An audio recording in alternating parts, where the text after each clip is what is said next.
저희들은 계속해서 로마서의 말씀을 이제 묵상하고 있는데요. 우리 로마서의 주제를 이끌고 있는 다양한 질문들이 있지만 오늘 우리가 읽은 이 본문의 백그라운드가 되는 그러한 질문이 하나 있습니다. 불순종한 그 이스라엘을 하나님께서 과연 버리셨는가라고 하는 이 질문입니다. 오늘 우리가 읽은 이 본문은 11장 1절의 말씀을 보며 혹시 성경 가지고 있으신 분들은 같이 한번 읽어주시면 좋겠습니다. 제가 한번 읽겠습니다. 그러므로 내가 말하노니 하나님이 자기 백성을 버리셨느냐? 그럴 수 없느니라. 나도 이스라엘이요 아브라함의 씨에서 난 자요 베냐민 지파라. 자, 이러한 질문들이 바울이 하는 것 같지만 이미 로마 교회 안에 있었다라고 하는 것이죠. 그런데 이러한 질문들은 누가 품을 만한 것일까요?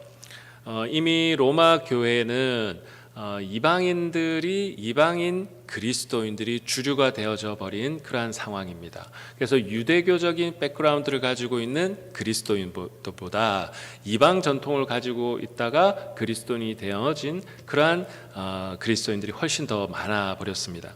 자, 그런데 이 주류 이방인들 입장에서도 이러한 질문들을 던질 수 있고, 또한 위축되어져 버린 그러한 상황 가운데 있는 유대인 소수 그리스도인들에게도 동시에 이러한 질문들을 품을 수 있는 그러한 상황입니다. 주류의 입장에서들은 이제 소수가 되어진 그 사람들을 좀 은근히 무시하는 그러한 경향이 생길 수 있고, 또한 소수가 된 입장에서도 그런 마음 가운데 그런 위축된 마음을 가질 수 있다라고 하는 것이죠. 그런 점에서 볼 때 이러한 질문은 양쪽 모두가 가질 수 있는 질문입니다. 그래서 이런 이야기를 바울은 이미 들었고 그에 대한 이야기들을 이 로마서를 통하여서 하고 있는 것입니다. 자, 바울은 여기에 대해서 뭐라고 대답하냐 하면 자기 자신을 먼저 보라고 이야기를 합니다. 유대인인 자신을 사용하셔서 하나님께서 이방인의 선교사로, 선교의 도구로 나를 사용하고 있다. 그리고 하나님은 항상 남은 자들을 역사 속에서 두셨다. 그러니까 하나님은 여전히 유대인 전통을 가지고 있는 자신을 사용하셔서 이방인의 그 선교를 하고 있다라고 하는 것은 여전히 하나님이 유대교 전통을 가지고 있는 그 그리스도인들을 사용하시고 하나님께서 역사하시고 계시다라고 하는 것을 자신을 통하여서 증명하고 있습니다. 그래서 그들이 볼 때에 버린 것처럼 보이는 바로 그 어떤 모습, 1차적으로 보여지지만 하나님은 이방인들을 구원하시려고 하는 더 큰 하나님의 섭리 속에서 지금 이 일들이 벌어지고 있다라고 하는 것이죠. 또 바울은 여기 대해서 뭐를 이야기하냐면 원가지들도 잘라버리신 하나님께서 이방인인 그리스도인 너희들도 얼마든지 그렇게 하실 수 있는 분이시다라는 것을 한 번 더 이야기를 하고 있습니다. 당시에 이방인이었지만 그리스도인이 되었지만 그들은 고린도 교회 성도들처럼 옛 풍습과 그들의 살아왔던 삶의 관성들을 버리지 못하고 여전히 삶의 기준 없이 신앙생활하고 있고, 또 공동체에 있는 소수의 사람들에게도 상처를 입히는 일들이 벌어졌습니다. 그래서 바울은 그 이야기를 듣고 분명한 이 신앙적인 기준, 하나님의 섭리의 관점 속에서 이것을 정리할 필요가 있었기 때문에 이야기를 계속하고 있습니다. 자, 오늘 우리가 읽은 이 본문은 이방인들의 그 구원의 섭리를 좀 더 설명하기 위해서 오늘 본문에 그 이방인의 구원에 대한 이야기를 하고 있습니다. 앞에서도 이야기했지만 이방인을 위한 사도로 하나님께서 자기를 부르셨다라고 하는 것을 이야기하고 있고, 오늘 14절의 말씀에 보면 그 자신을 이방인의 사도로 부르심을 받았는데 내 골육을 아무쪼록 시기하게 하여 그들 중에서 얼마를 구원하게 하려 함이라. 지금 바울은 뭐를 이야기하냐면 이방인 그리스도인들은 자기 중심적인 사고방식을 가지고 있는데 계속해서 그들의 생각을 누구에게 포커스하도록 하고 있죠? 하나님의 섭리의 관점 속에서 보도록 하고 있습니다. 그래서 하나님의 섭리의 관점 속에서 보면 더 크신 하나님의 일들 속에서 지금 너희의 구원도 있고 또 너희들이 놓치고 있는 더 크신 하나님의 계획들이 있다라고 하는 것을 오늘 본문을 통하여서 강조하고 있는 것이죠. 그리고 15절의 말씀에 보면 오늘은 거기에 보면 하나님께 버림받아 심판받는 것 같지만 지금 유대인 그리스도인들 화목을 위한 것이고 그들이 죽었다가 살아나는 것은 이 부활의 의미와도 연결되어져 있다라고 하는 것이죠. 예수 그리스도를 죽음 가운데 있다가 살려내셨듯이 지금 마치 버림받은 것 같은 이 유대인들, 그런데 그들을 다시 살려서 하나님 백성으로 만드시는 것, 이것은 부활의 의미와도 볼 때도 일맥상통한 것이다. 하나님 얼마든지 그렇게 일하실 수 있다라고 하는 것을 강조하고 있는 것이죠. 왜 계속해서 바울이 이런 말을 합니까? 앞에도 말했듯이 유대인 그리스도인을 향한 무시와 또 인원수가 많으니까 이 소수의 유대인들을 무시했던 이방인 전통의 그리스도인들의 그 잘못된 우월감들을 계속해서 지적하기 위해서 바울은 이야기합니다. 오늘 본문에서 계속해서 바울은 이야기하듯이 원래 그들은 돌 감람나무였는데 참 감람나무에 접붙임 받아서 그들도 하나님 백성이 되었다라고 하는 것을 리마인드 시켜주고 있습니다. 그래서 오늘 18절에 보면 원래 뿌리에서 진액을 받아서 가진 너희가 열매를 맺는 것이다. 한마디로 뭘 말하고 싶은 것입니까?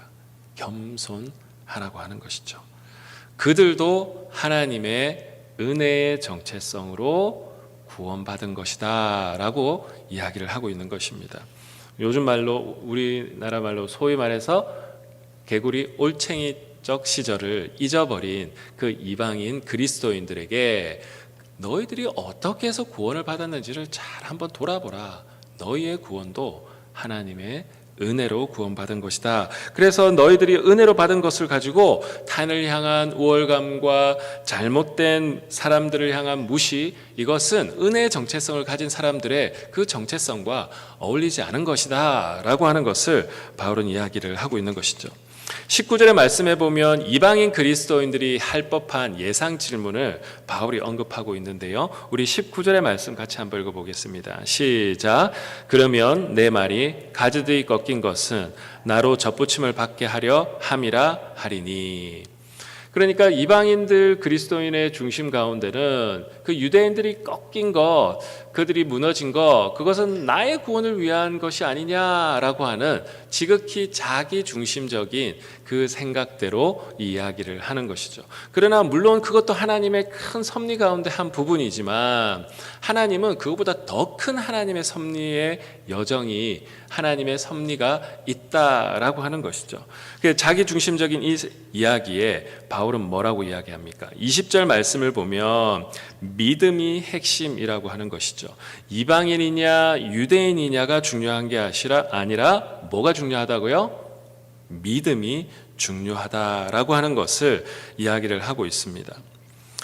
22절의 말씀을 보면 또한 무엇을 이야기하고 있습니까? 하나님의 인자하심과 준원하심을 보라. 그런데 이 모든 것들도 그들이 하나님의 인자하심에 머물러 있을 때, 이 하나님의 인자하심에 머물러 있을 때에만 이들은 그 혜택을 받는 것이고, 그 모든 것도 하나님의 성품, 그 하나님의 은혜로 인하여서 머물러 있을 때 그들이 은혜로 누리는 혜택이지, 자기중심적인 나의 우월감이나 막 이것을 자랑하기 위한 그 어떠한 것도 없다라고 하는 것을 바울은 계속해서 이야기하고 있습니다. 그래서 23절 말씀을 우리 같이 한번 읽어볼까요? 23절입니다. 시작. 그들도 믿지 않으는데 머무르지 아니하면 접붙임을 받으리니 이는 그들을 접붙이실 능력이 하나님께 있습니다. 자, 여기서 다시 한번 무엇을 강조하고 있습니까? 믿음을 강조하고 있는 것이죠.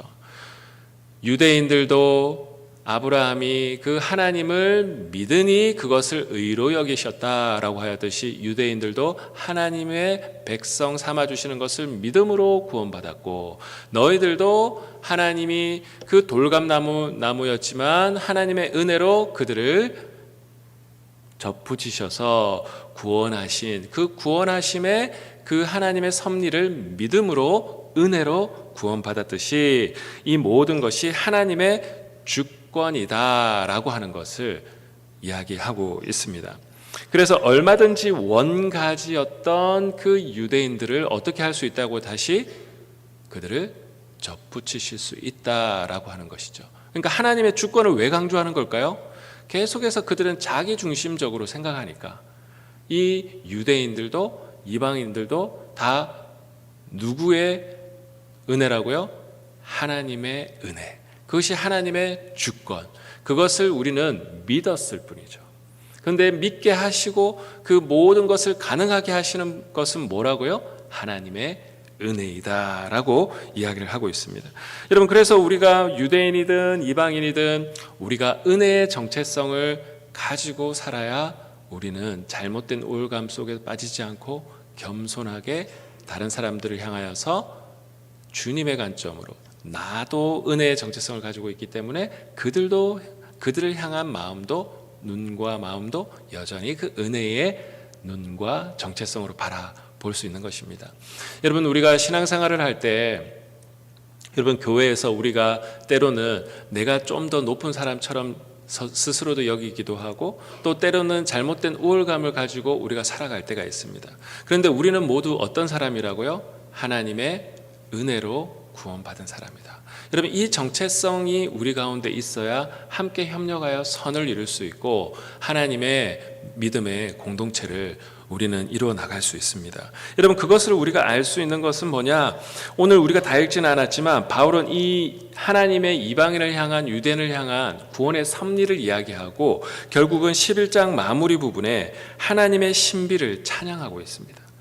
오늘 본문 이후에 33절부터 36절까지 여러분 한번 읽어보시면요, 바울은 결국 이 모든 논증을 하고 하나님의 신비를 찬양하고 있어요. 여러분, 하나님의 신비는 하나님의 신실하심을 믿는 믿음과 만날 때 찬양을 불러 일으킬 수 있습니다. 자, 그래서 하나님의 섭리를 찬양하는 것이죠. 우리를 믿게 하셔서 하나님의 백성 삼아 주시는 그 하나님의 섭리를 찬양하는데, 찬양 이후에 12장에 그러므로 하면서 바울은 무엇을 이야기하고 있습니까? 로마서 12장 1절에 이렇게 이야기합니다. 그러므로 형제들아, 내가 하나님의 모든 자비하심으로 너희를 권하노니 너희 몸을 하나님이 기뻐하시는 거룩한 산 제물로 드리라. 이는 너희가 드릴 영적 예배니라. 아멘. 여러분, 잘못된 우월감을 가지는 것은 무엇일까요? 하나님께 포커스를 맞추는 것이 아니라 서로가 서로를 비교하는 사람에게 집중하게 될 때 벌어지는 일입니다. 그러나 하나님의 신비를 찬양하는 사람, 하나님의 섭리와 하나님의 주권을 찬양하는 사람은 누구에게 포커스를 맞추는 사람이죠? 하나님께 포커스를 맞추는 사람이죠. 그러니까 하나님이 뭘 하고 싶어 하시는가를 볼 수 있는 마음의 눈이 열린 사람입니다. 그래서 로마서 12장 이후에 산 제물로 드리라라고 하는 영적 예배를 드리라고 하는 그 내용이 뭐냐? 은사로 섬기는 이야기, 박해하는 자들을 축복하는 이야기, 즐거워하는 자들과 즐거워하고 우는 자들과 함께 우는 이야기, 그리고 선으로 악을 이기라, 서로 사랑의 빛 외에는 지지 말라, 그리고 먹고 마시는 문제로 싸우지 말라, 하나님의 성령 안에서 의와 평강과 희락을 추구하라, 이 이야기를 하고 있는 것이죠. 여러분, 서로가 서로에게 잘못된 정체성을 가지고 우월감을 가지게 되면 사람에게 포커스를 맞추지만 하나님의 섭리를 찬양하고 하나님의 은혜를 노래할 수 있는 사람은 하나님의 마음을 가지고 있는 사람이기 때문에 그러므로 삶의 산 제사를 드릴 수 있는 사람이고 사람을 돌아보는 사람이고 그리고 하나님의 일들을 하려고 하는 사람이 되어지는 것입니다. 여러분 지난 신앙생활을 한번 돌아보았으면 좋겠습니다. 사람에게 포커스를 혹시 맞추고 있다면 여러분, 우리 가운데 더 큰 하나님의 섭리를 우리가 놓칠 수밖에 없는 것이죠. 하나님의 은혜의 정체성을 가진 사람이 하나님의 일을 할 수 있는 줄로 믿습니다. 여러분, 그러므로 너희 몸을 하나님이 기뻐하시는 거룩한 산 제물로 드리라. 어떤 사람이 내 삶을 하나님이 기뻐하시는 산 제물로 드리냐? 은혜의 정체성을 가지고 사람에게 포커스를 맞추지 않고 하나님의 섭리를 찬양하고 하나님의 신비를 노래할 수 있는 바로 그 사람을 통해 하나님의 역사를 이끌어 나가시고 하나님의 일을 하게 하신다라는 것. 여러분 그것을 믿고 오늘 이 아침에도 묵묵히 하나님의 일을 감당하시며 오늘도 하나님 앞에 기도하며 나아가시는 저와 우리 모든 성도님 되시기를 주 예수 그리스도의 이름으로 축복합니다. 기도하겠습니다. 하나님 아버지 감사합니다. 우리도 하나님의 은혜로 구원받은 백성임을 고백합니다. 하나님, 우리의 은혜의 정체성을 잃어버리면 우리는 사람에게 포커스를 맞추게 되고 때로는 잘못된 우월감을 가지게 되고 또 사람을 비난하고 또 사람을 정죄하고 평가할 수밖에 없음을 고백합니다. 하나님, 우리의 모습을 하나님의 은혜의 정체성으로 날마다 돌아보게 하시고 하나님 은혜의 정체성을 가진 자들마다 하나님의 마음을 가지고 하나님께 포커스 맞춤으로 산 제물로 하나님의 일을 위해 우리의 자신을 드릴 수 있는 귀한 주님의 백성들, 은혜의 정체성을 가진 백성들 다 될 수 있도록 축복하여 주시옵소서. 오늘 하루의 삶을 주님께 의탁하오며 살아계신 주 예수 그리스도의 이름으로 기도드리옵나이다. 아멘.